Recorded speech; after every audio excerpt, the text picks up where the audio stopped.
ہمارے ساتھ موجود ہیں اس وقت حریت رہنما یاسین ملک یا مشال ملک صاحبہ. ان سے ہم جانیں گے کہ وہ اس وقت جو ہے وہ اپنے شوہر کے حوالے سے شدید تشویش کا اظہار کر رہی ہیں. بھارتی حکومت کی جانب سے ان کے جو شوہر ہیں ان کو سزائے موت دینے کی اطلاعات پر پاکستان سمیت دنیا بھر میں جو ہے وہ اس وقت شدید تشویش کا اظہار کیا جا رہا ہے. اب سب سے پہلے آپ کا وقت دینے کا بہت شکریہ. مجھے بتائیے گا کہ بھارتی حکومت کی جانب سے جو ہے وہ یاسین ملک صاحب کو جو ہے وہ سزائے موت دی جا رہی ہے، اس کے حوالے سے آپ کے پاس کیا تازہ ترین تفصیلات ہیں؟ جی السلام علیکم، بہت شکریہ آپ نے ویو پوائنٹ لے رہے ہیں. اور اس وقت واقعی بہت صورتحال بہت تشویشناک ہے اور کافی عرصے سے ہوئی ہے، خاص طور پہ جب سے یاسین صاحب کو تہاڑ کے ڈیتھ سیل میں رکھا ہے. اور ابھی تو ان کی حالت بھی صحت بھی بہت ویک ہے اور 40 مقدموں میں 22 اپریل کو ایک بہت خوفناک پھانسی کے کیس کی ہیئرنگ ہے. اور ہندوستان کی اس مودی سرکار کی پوری تیاریاں ہیں کہ یاسین صاحب کو پھانسی کاٹ چڑھایا جائے. اور بس ان کے لیے ایک عوامی رابطہ مہم ان کی جان کو بچانے کے لیے، تحریک کو بچانے کے لیے شروع کی ہوئی ہے ہم نے چند مہینوں سے. پوری دنیا کے اندر بھی ہم اس کو لے کے جا رہے ہیں اس کیمپین کو.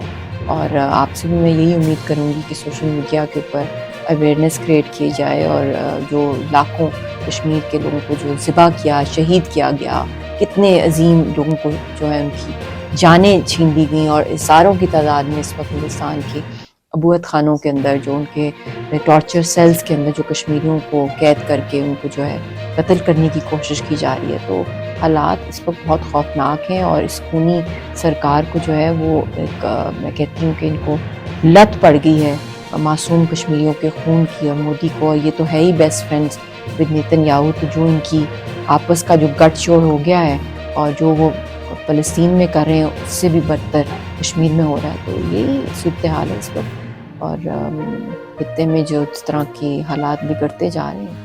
ہمیں نہیں پتا کہ اگلی ہیئرنگ پہ یہ کیا کریں گے. اگر بھارت ان کو واقعی سزائے موت دینے کی طرف جو ہے وہ بڑھتا ہے تو آپ کیا سمجھتی ہیں اس کا جو اثر ہے وہ کشمیر کی تحریک آزادی پر کیا پڑے گا؟ یہ تو ایک ہائیڈروجن بام ہے، میں پہلے بھی کہہ چکی ہوں.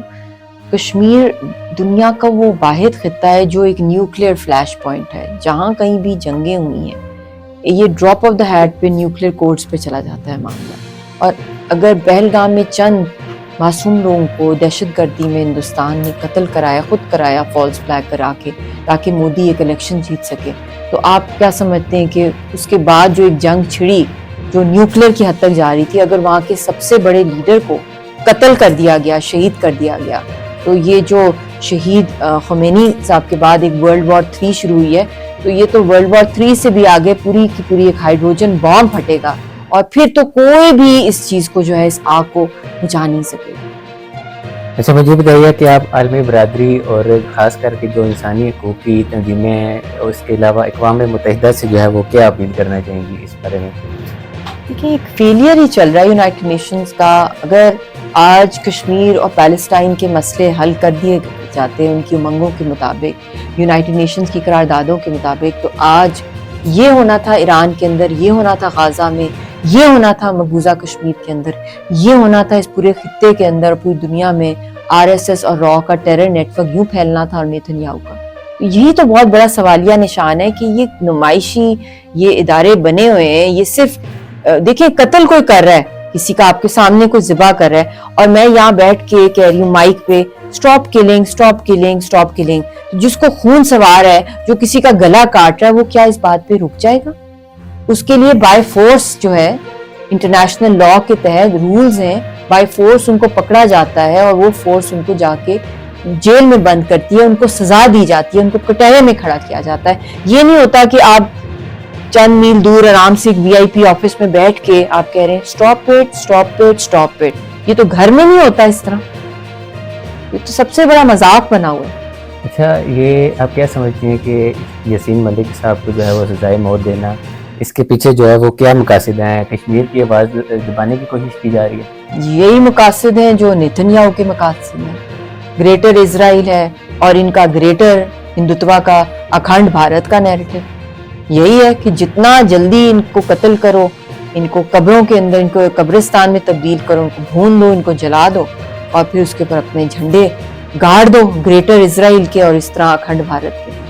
اور اس کے آگے سب سے بڑی سیسا پلائی دیوار جو ہے وہ کشمیر کی تحریک ہے جو کھڑی ہوئی ہے سب سے فور فرنٹ پہ اکھنڈ بھارت کے سامنے. بطور اہلیہ آپ کے دل پر جو ہے وہ اس وقت کیا گزری ہے اور آپ کیا پیغام دینا چاہیں گی دنیا کو اس حوالے سے؟ دیکھیں ہم اس تحریک پہ جو نکلے ہوئے لوگ ہیں نا، تو ہمارا تو دعا ہے کہ اللہ ہمیں اس میں شہادت نصیب کرے. وہی یاسین صاحب کی بھی دعا ہے، وہی ہماری دعا ہے. اور تحریک آزادی جو ہوتی ہے، ان کو کوئی دنیا کی طاقت جن کی گول ہی ہے شہادت، ان کو کوئی کچل نہیں سکتا. تو انشاءاللہ تعالی ہم ہر قربانی دینے کے لیے تیار ہیں، اور انشاءاللہ تعالی شہیدوں کا خون رائے گا نہیں جائے گا، اور فتح ہمارا مقدر ہے. اچھا، حال ہی میں آپ کی ملاقات جو ہے وہ ایک تقریب کے اندر امبیسڈر آف افغانستان کے امبیسڈر سے ہوئی، تو اس کا اصل مقصد کیا تھا؟ اس کے کیا مطلب بھارتی جو میڈیا ہے بھارتی، وہ اس پہ سیکھ پایا ہے، اس کا مقصد کیا تھا؟ دیکھیں وہ تو اس کو تو نیچرلی اس کے اوپر ایک بہت بڑا بم گرا ہے، بم کا گولہ گرا ہے، کیونکہ کتنے عرصے سے ہندوستان نے اس پورے خطے اور دنیا میں اپنے ٹیرر نیٹ ورکس پھیلائے ہوئے ہیں، آر ایس ایس اور را کے، اور ان کا بہت بڑا ایک نیٹ ورک جو ہے آپریٹ کرتا ہے وایا افغانستان، وایا ایران بھی ان کے سلیپر سیلز جو ہیں. مگر جب ایران اسرائیل جنگ ہوئی ہے، اور پاکستان تو اتنی دہائیوں سے باتیں کر رہا ہے، ڈوسیز لے کے، سارے ایویڈنسز لے کے کہ یہاں دھماکے جو ہیں اس کے پیچھے کون سا ٹیرر نیٹ ورک ہے جس کو سپانسر را اور آر ایس ایس کر رہے ہیں، تو وہ ایران میں پائے جاتے تھے یا زیادہ افغانستان میں. آج ایران نے ان کو باہر پھینک دیا، ان ساروں کے ساروں کو، جب جنگ ہوئی ہے ان کی اسرائیل کے ساتھ. تو تب بھی پاکستان جو ہے وہ ساری دنیا کے سامنے اس کا سچ جو ہے ثابت ہوا ہے کہ موساد کے ساتھ را نے ٹیرر انفارمیشن شیئر کی، اور اسی طرح وہاں سے وہ یہاں پہ پاکستان میں گھس کے ہزاروں لوگوں کو جو ہے انہوں نے قتل کیا، بھونا. ہمارے فوجیوں کو، ہمارے اے پی ایس کا ہم کیسے بھول سکتے ہیں، امام بارگاہ کا کیسے بھول سکتے ہیں، جو اسلام آباد کورٹس کے اندر ابھی دھماکہ ہوا ہے. تو یہ ساری کی ساری افغانستان کے تھرو جو آپریٹ ہو رہی تھی، یہ ساری چیزیں جن پہ پاکستان کی سرکار نے جو اتنے عرصے سے ان کو وارن کیا تھا کہ آپ ان کو خود ختم کریں، انہوں نے جب نہیں کیا تو مجبوراً ان کو یہ ایکشن لینا پڑا. مگر آج بھی جو ڈائیلاگ کا دروازہ ہے وہ پاکستان کی اسٹیٹ نے کھلا رکھا ہو، تبھی تو افغانستان کے امبیسڈر یہاں پر ہیں، اور افغانستان کی بھی طالبان گورنمنٹ نے ان کو واپس نہیں بلایا، اور وہ یہاں پہ ہر جگہ جا رہے ہیں، پبلک گیدرنگز میں بھی جا رہے ہیں، لوگوں سے کھلے عام وہ انٹریکٹ کریں. ایک ایسی پبلک گیدرنگ تھی ایران ایمبیسی کی، افطار کی، وہاں اور بھی امبیسڈرز آئے تھے، وہاں پہ ان سے بھی ملاقات ہوئی، اور میں نے ان سے وہی بات کی کہ آپ کس نحوست کو جو ہے آپ نے ساتھ لگایا ہوا ہے، اس نیتن یاہو اور یہ جو مودی ہیں، آپ لوگ ان نحوست سے نکلیں، جو بھی ہیں ان کو باہر پھینکیں، مودی کے جو را کے نیٹ ورک سے. اور آپ کو تو کشمیری جو ہے تحریک ہے، ہماری امیدیں ہیں، آپ ہماری آواز بنے اور دنیا کے سامنے حق کی آواز بنے. پاکستان آپ کا بھائی ہے، اور ہم آپس میں ایک دوسرے سے صدیوں سے پیار محبت کا رشتہ ہے. میرے اپنے دادا جو ہیں وہ افغانستان سے ہیں، اور پھر انہوں نے یہاں چکوال میں آ کے شادی کی، اور میرے والد صاحب یہاں پیدا ہوئے. مگر یہ ہے کہ ہم سب بھائی بھائی ہیں، اور ہم لوگوں کو ان ڈفرینسز ہمارے صرف یہی ہیں کہ جو را کا نیٹ ورک ہے اس کو وہاں سے کرش کیا جائے، جس طرح بنگلہ دیش نے کھل کے جو ہے وہ حسینہ واجد کو، اس کے را کے نیٹ ورک کو باہر پھینکا ہے. تو یہ آئسولیٹ ہو رہے ہیں، اس لیے انہوں نے تو چیخنا ہی ہے. جعلی فیک اکاؤنٹس کے تھرو بہت سے پروپیگنڈاز اس وقت یہ لوگ کر رہے ہیں، اور اب دنیا کے سامنے نیتن یاہو اور مودی کا پروپیگنڈا اب نہیں دیکھ سکتا. اب سب کو کھل کے پتہ چل گیا ہے کہ سچ کیا ہے اور جھوٹ کیا ہے. اچھا، بھارتی میڈیا جو ہے وہ یہ تصور دے رہا ہے کہ یہ جو آپ کی امبیسڈر افغانستان کے امبیسڈر کے ساتھ جو ملاقات ہوئی ہے اس کے پیچھے کوئی سیاسی پیغام تھا، تو کیا یہ سفارتی ایک ملاقات تھی، یا اس کے پیچھے جو مسئلہ کشمیر جو ہے وہ بھی آپ نے اس میں اٹھایا تھا؟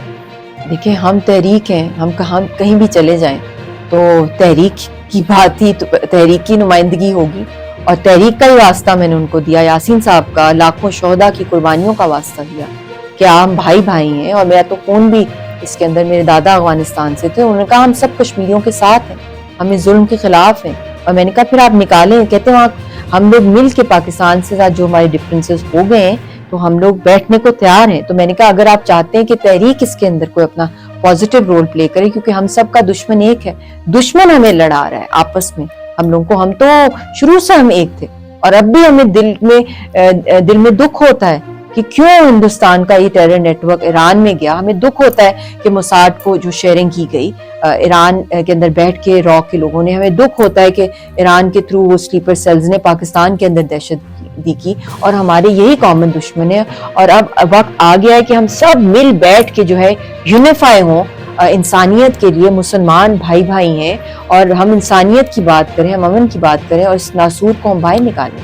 ان دونوں کو تو انہوں نے مجھ سے ایگری کیا, انہوں نے اپنی بھی بات کی, مگر فور فرنٹ پہ جو تھی ڈسکشن صرف اور صرف وہ تحریک کے اوپر تھی. اچھا, آپ کی اس ملاقات کو کیا ایک نیا سفارتی محاذ مل سکتا ہے؟ دیکھیں, پیپل ٹو پیپل ڈپلومیسی تو پوری دنیا میں ہوتی ہے اور اس نے پروو کیا ہے کہ جو بیوروکریٹک جو ڈپلومیسی ہوتی ہے اس سے 10 گنا زیادہ اثر جو ہوتا ہے وہ پیپل ٹو پیپل ڈپلومیسی کا ہوتا ہے, کیونکہ اس کے اندر کوئی آپ کا کوئی فکس نہیں ہوتا, آپ کھل کے گلے شکوے بھی کرتے ہیں اور آپ کھل کے ایک دوسرے کے ساتھ ہارٹ ٹو ہارٹ جو ٹاک ہوتی ہے اسی کے تھرو اگلا کوئی ایک لا عمل بنتا ہے. تو ڈیفینیٹلی یہ اس کا ایک بہت بڑا میسج گیا ہے ہندوستان کو بھی کہ افغانیوں کے دلوں میں کشمیریوں کی محبت بھی ہے اور کوئی صلح صفائی کے تھرو ہم را کے نیٹ ورک کو یہاں سے نکال سکتے ہیں. اور اس کے اندر چائنا بھی بیک ڈور ڈپلومیسی کے اندر سننے میں آ رہا ہے کہ وہ ایک بہت بڑا رول پلے کریں کہ آپس کی جو ڈفرینسز ہیں, جو مین ڈفرینس یہی ہے را کا ٹیرر نیٹ ورک, کہ اس کو نکالا جائے یہاں سے. مشال ملک صاحبہ کی آپ نے گفتگو سنی, ان کا کہنا تھا کہ ان کی جو حال ہی میں افغانستان کے سفیر سے جو ملاقات ہوئی اس کا جو مقصد تھا وہ کشمیر کی تحریک کے لیے جو ہے وہ خاص طور پر اس کی آواز اٹھانا تھا. اس حوالے سے آپ جو ہے وہ اپنا فیڈ بیک کامنٹ سیکشن میں لازمی دیجیے گا. مجھے اور میری ٹیم کو اجازت دیجیے. اللہ.